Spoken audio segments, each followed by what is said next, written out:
êrişekî pir dijwar li ser hereketa azadiyê û di şexsê serokatî de ev komplo xwastin bigêjin netîce ku hereketa azadiyê tasfiye bikin. Hedefê vê komplo ev bû. Ev hedefê duyemî jî şerekî di orta Kurd û Ereb, Kurd û Tirk de derxin. Yani îro êrişa li ser Rojava ev komplo devam e. Yani em bijî komplo navnetewî devam e. Di aliyê qanûnî de jî komplo devam e. Yani tu qanûn niha li ser Emranî nayê tabqandin.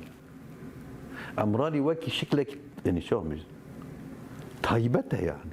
Qanûn tu qanûnê navnetewî ser nayê tabqandin.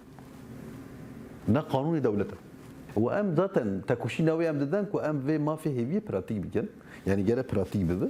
Feqet teyî têzê navnetewî dewleta Türk naxwazin pêk bê, naxwazin ev pêk bin û hinek hêzên Tirka da jî hene dixwaze şer dewam bikin yani. Gelê Kurd li her derê rabû ser xwe aynen Rojava da jî wasa çê. Kongra netewî ji bo Kurda lazim e. Ez dîsa dibêjim. Kongrekî netewî pîwîst e ji bo Kurda. Mesela ne Rojava tiniye. Mesela Kurd tevayî ne. Destketê Kurda li kwî dirê ne? Wê êrişî ser bikene yani. Vê demê dawiyê ev meşek û çêbûne û civaka me Kurd yani taybet Kurd û dostên Kurdayê Demokratîk ya Avrupa'da meşek û çê kirin merov pîrûz dibînî yani. Ruhê Kurda bî yek. Ev ittifaqe jî ku me bi Sûrî re çêkir zaten serokatî bi xew xwe daet mekir. Got ev ittifaq gere biçe serî. Esasen pêvajoyê aştî ji bo parastina Kurda, ji bo Kurd qetlama re derbas nebe serokatiya pêvajoya dest pê kir. Serokatiya ew hêza siyasî, hêza fikrî derxist pêş. Pêşiya gelê tişta hat girtin. û heta niha jî serokatî bi deqîqet saniye li ser pêvajoya aştî ser kir. Ji bo ev pêvajoya tek neçe her tiştî. Ji ber têkçûyîna vê pêvajoyê na gelek hêzên nêv Tirka da jî dixwaze vê pêvajoya wela derxin.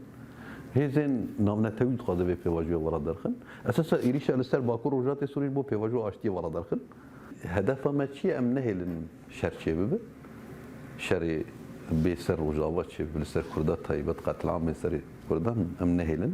Em pêşî bigir. Feqet eger bibêjin vê ittifaqê qebûl nakin û em ê êriş bikine şansikî me tenê dibîne ew jî berxwedan û şer e yani. Parastina. Zerveyê tiştî dînin.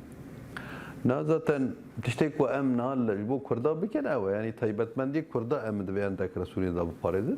Taybet zimanê Kurda, medresên Kurdî, çanda Kurda, şahdên Kurdî gere bên qebûl kirin. Yani taybetmendî Kurda gerek bê parastin.